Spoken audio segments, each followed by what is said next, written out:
So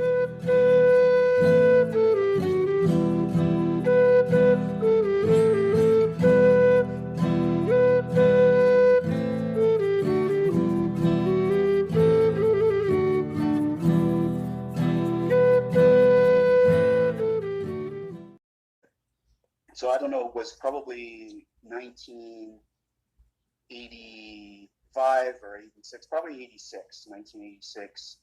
My friend is Greek, Nick Krolis, and he said I could come to Greece with him. So we were going to go for 2 months in the summer.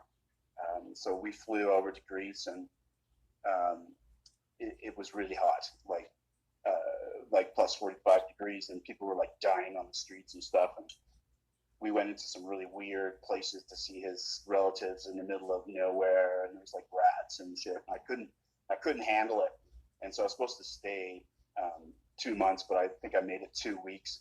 I lost like 15 pounds or something because it's just so hot. I couldn't sleep.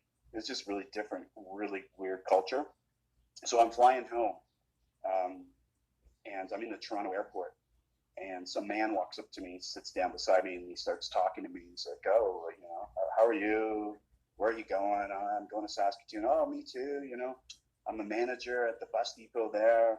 Do you want a job?" And I'm like, "Sure."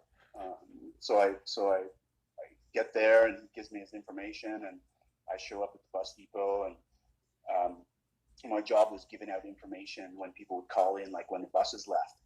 And the starting wage was $13 an hour. And back then, minimum wage was like, I don't know, $5, $6, $7 at the most. So it was like huge money. And so I started working there. And everyone that I worked with were young guys, and he made us wear this sort of uniform with cowboy boots and whatever. And so I did that on the weekends, working on, I was in grade 11.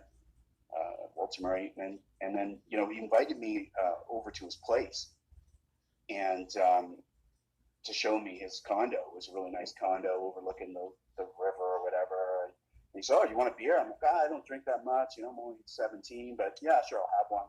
So I had a beer, and then he gave me this other drink. It was like a sort of a yellowy drink, and he said, "Oh, try this." So I tried it, and the next thing I knew, I was like sleeping on his couch, and I kind of woke up, and he was kind of like leaning over me or whatever. And I'm like, "What the hell?" And I said, "Look, and I went to the bathroom, and I threw up, and I said, "You got to take me home." And so he took me home. And so at the next time I was working, I went into the room with all these guys, and they're all young, 19, 20-year-old guys. And I said, Rick, his name was Rick Miller. I remember Rick Miller. So Rick got invited me to his place. He gave me this drink, and then before I knew it, I was like passed out. And then they started talking. It's like, he's been inviting me over, and I go, and I can drink 12 beer, but I'd have like 2 beers, and then I'd like pass out or whatever. So we thought it was kind of weird. So one of the guys said he went. He goes, "Oh, Rick invited me this weekend. I'm going to go and check it out." So he went, and when Rick was in the bathroom. He went into his room and opened up some of the drawers and stuff, and he had like all these pictures of feet.